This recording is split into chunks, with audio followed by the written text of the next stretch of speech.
दे रहा।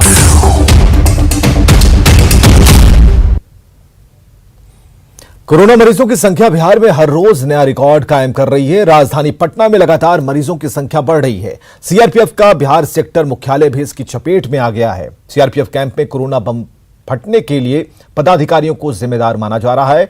पटना से अमित कुमार की यह रिपोर्ट देखिए।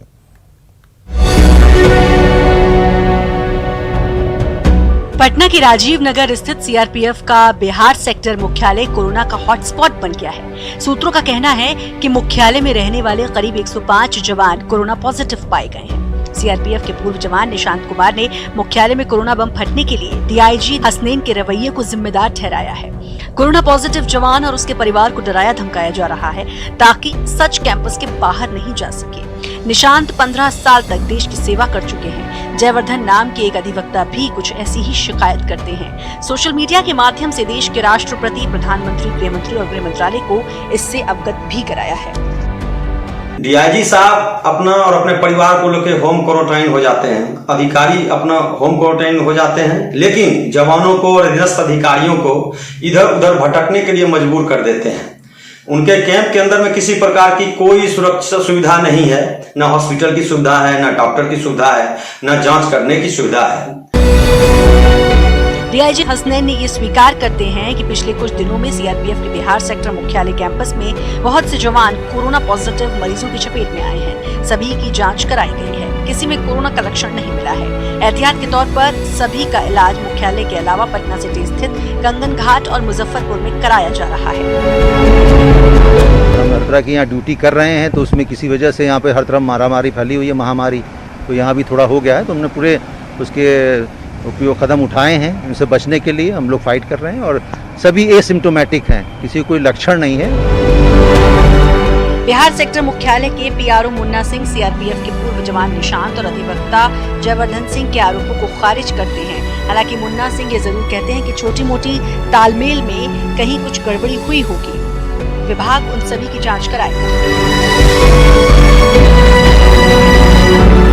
कहीं छोटी मोटी तालमेल में कहीं गड़बड़ी हुई होगी कि किसी का आदेश लेने में। ऐसा नहीं कि किसी को routine medical checkup, routine checkup, duty तो चली रही है, ड्यूटी जहाँ भी है, ड्यूटी में ऐसा कोई किसी को परेशानी हुआ हो और छोटी मोटी परेशानी कहीं पर तालमेल में नीचे लेवल पे हुआ होगा तो उसको हम लोग जांच करेंगे, देखेंगे अभी उसको कहाँ गड़बड़ी हुई है। सीआरपीएफ के पीआरओ मुन्ना सिंह भले ही साफगोई से जो भी दलील दे, लेकिन तस्वीर जो है बिल्कुल उलट है। इस कैंपस में कई लोग जो हैं कोरोना पॉजिटिव हैं, तो कुछ लोग जो हैं सामान्य, लेकिन इसके बावजूद भी जो लोग सामान्य हैं उन्हें बाहर नहीं जाने दिया जा रहा है। इसलिए क्योंकि अगर वो बाहर जाते हैं तो पूरे कैंपस की हकीकत जो है वो बाहर चली जाएगी, वो राजफास जो है वो खुल जाएगा। और यही वजह है कि यहाँ के जो सीनियर अधिकारी हैं वो लोगों को एक तरह से कह सकते हैं तो तालों में जकड़ करके रखे हुए हैं। कैमरा पर्सन नीलमणि के साथ अमित कुमार, न्यूज़ 18 पटना। अमित हमारे साथ लगातार जुड़े हुए हैं। अमित, यानी कि भीतर रहेंगे तो कोरोना मार डालेगा, उसका डर मार डालेगा, बाहर निकलेंगे तो कार्रवाई हो सकती है क्योंकि भीतर की आवाज बाहर निकल जाएगी। अपील कहां करें ये लोग?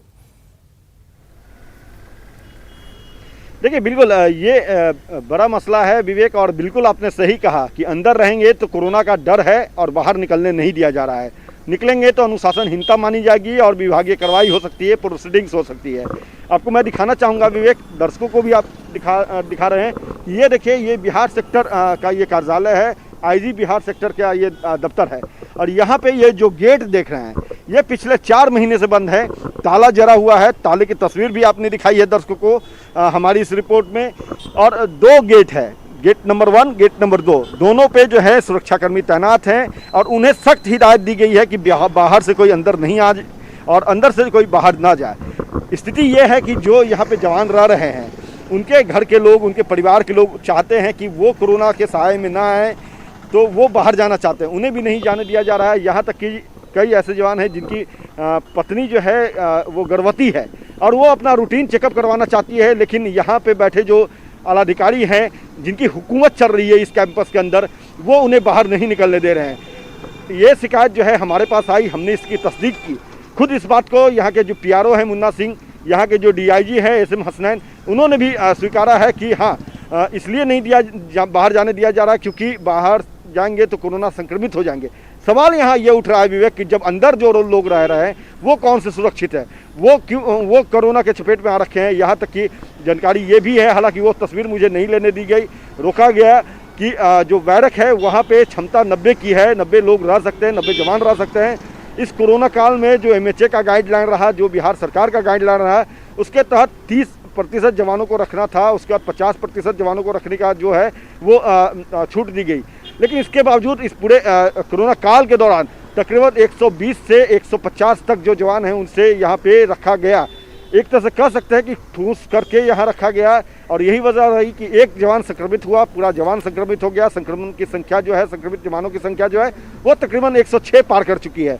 और इस पूरे मसले पे लगातार हम बात करने की कोशिश किए तो लेकिन कोई जवाब नहीं मिल पा रहा। बहुत बहुत शुक्रिया मित्र से बातचीत करने के लिए। डीआईजी हसनैन पर लापरवाही का आरोप लग रहा है, और ये वो बिल्डिंग देख रहे हैं, ट्विटर पर अब अंदर से संदेश आने शुरू हो गए हैं, जवान परेशान है, कोई सुध लेने वाला नहीं है। सीआरपीएफ मुख्यालय की हकीकत हम आपको दिखा रहे हैं, कई लोग कोरोना पॉजिटिव हैं। बजाय इसके अगर किसी ने हिम्मत दिखाई, जरूरत की इस बाउंड्री वाल के बाहर आकर कुछ कहने की, तो हो सकता है कि अनुशासनहीनता का आरोप लगाकर उनकी नौकरी पर भी बन सकती है। तो कई चीजें हैं, डर दोनों तरफ है, अंदर भी है, बाहर भी है, लेकिन एक जवाब इस डर को खत्म कर सकता है। वो जवाब हसनैन, जो कि खुद उन्हें सामने आना चाहिए और इस पर अपनी बात रखनी चाहिए कि भीतर की स्थिति क्या है।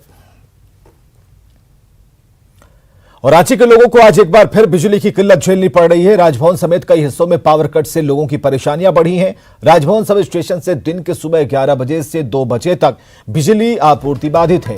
विशेष जानकारी दे रहे हैं हमारे सहयोगी भुवन किशोर झा।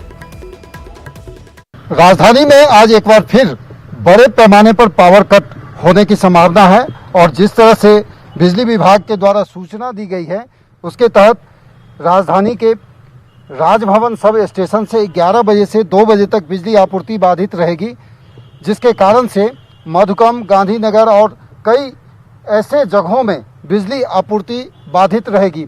इसके अलावा कांके सब स्टेशन से 11 बजे से 1 बजे तक बिजली आपूर्ति बाधित रहेगी, जिसके वजह से अरसंडे, बोरिया, पिठोरिया, सुकुरहुटू तमाम ऐसे जगहों पे बिजली लोगों को नहीं मिल पाएगी। तकनीकी कारणों से ये बिजली आपूर्ति बाधित होने की संभावना जताई जा रही है, और इसमें साफ तौर पर यह कहा गया है कि जिस तरह से हाल के दिनों में जो पेड़ गिरने से और जो कई जगहों पे तार टूटने के कारण से बिजली आपूर्ति में बाधा पहुंच रही थी, उसको ध्यान में रखते हुए बिजली विभाग आज मरम्मती कार्य में जुटेगा, और राजभवन के समीप में जो बड़े बड़े पेड़ हैं जो कि बिजली तार के नज़दीक में हैं, उसको छटनी कर यानी कि कटाई करने का काम होगा, जिस वजह से बिजली आपूर्ति आज पूरे दोपहर तक यानी कि दोपहर 2 बजे तक बाधित रहेगी। कैमरा पर्सन संत के साथ भुवन किशोर झा, न्यूज़ 18 रांची। तो देश की रक्षा करने वाले फौजी अपने गांव में ही नहीं, सुरक्षित फौजी पिता की हत्या के बाद फौजी बेटे ने परिवार की रक्षा के लिए प्रशासन से गुहार लगाई, लेकिन न्याय नहीं मिलने से हताश फौजी को सेना से नौकरी छोड़नी पड़ रही है। देश की रक्षा के लिए सीमा पर लोहा लेने वाले सैनिक ने सीमा पर तो दुश्मनों के दांत खट्टे कर दिए, लेकिन अपने ही गांव में परास्त हो गए। 14 जून की रात बाइक सवार अपराधियों ने सेना के रिटायर्ड मेजर सियाराम यादव के घर में घुसकर गोली मारकर उनकी हत्या कर दी। पति था, आर्मी में नौकरी कर रहा था, 32 साल किया था। 3 लड़ाई लड़ा है, राष्ट्रपति 2 सर्टिफिकेट मिला हुआ है 3। अभी हम लोग का गाँव वाला मिल के आदमी के रात को गोली मार दिया। पिताजी ने 32 साल नौकरी करने के बाद गांव में आए, समाज सेवा की, लेकिन फिर भी उनको घर में घुस के मार दिया गया। इस पे प्रशासन और शासन दोनों कोई इस पे ध्यान नहीं दे रहा है। इस कारण से हमको भी अपने परिवार की सुरक्षा नहीं मिल पा रही है, जिस कारण मेरे को फौज से डिस्चार्ज दे के पूरा सर्विस किए बिना वापस यहाँ पर आ रहा हूँ कि मैं अपने परिवार की सुरक्षा कर सकूँ। परिजनों की माने तो हत्या जमीन विवाद में कर दी गई। हत्या से कुछ दिन पहले अपराधियों ने धमकी दी थी, जिसकी शिकायत भर्राही ओपी में की गई थी। अब हत्या के बाद भी परिजनों को लगातार धमकियां मिल रही हैं। ऐसे में परिवार की सुरक्षा के लिए सेना में काम करने वाले मृतक मेजर के बेटे को भी फौज की नौकरी छोड़नी पड़ रही है। इनका आरोप है कि पुलिस मामले को गलत दिशा में भटका रही है। 9 नामजद आरोपी में से पुलिस ने 4 लोगों का नाम अपने अनुसंधान में से हटा दिया है। गोली मारने वाले की पहचान भी अब तक नहीं हो पाई है। ऐसे में डीएम से लेकर सीएम तक पत्र भेजकर परिवार वालों ने सीआईडी जांच की मांग की, लेकिन सरकार के द्वारा कोई पहल नहीं। पुलिस हमारे केस को गलत तरीके पे भटका रही है, जिसके लिए हमने सीआईडी जांच के लिए मुख्यमंत्री को लिखा है, लेकिन उस पे भी अभी तक कोई रिप्लाई नहीं आया है कि करेंगे कि नहीं करेंगे। इसीलिए पुलिस की तरफ से हमको पूरा सपोर्ट नहीं मिल रहा है। पुलिस का अनुसंधान सही दिशा में उसमें है। उसमें 1 या 2 गिरफ्तारी हुई है और उसमें कुछ लोग और चिन्हित हुए हैं जिन पर छापामारी की गई है, लेकिन अभी वो अपने जगह से मिले नहीं है, फरार पाए जा रहे हैं। जल्दी उनकी गिरफ्तारी होगी। देश की रक्षा करने वाले फौजी के परिवार की रक्षा पर ही प्रश्न चिन्ह लगने लगा है। ऐसे में पुलिस पर सवालिया निशान खड़ा है कि आखिर क्यों पुलिस फौजी परिवार को सुरक्षा का भरोसा नहीं दे पा रही है और परिवार को गांव छोड़ने पर मजबूर होना पड़ रहा है। न्यूज़ 18 के लिए मधेपुरा से तुरबसु की रिपोर्ट। तो खबरें लगातार जारी हैं, आप बने रहिए हमारे साथ।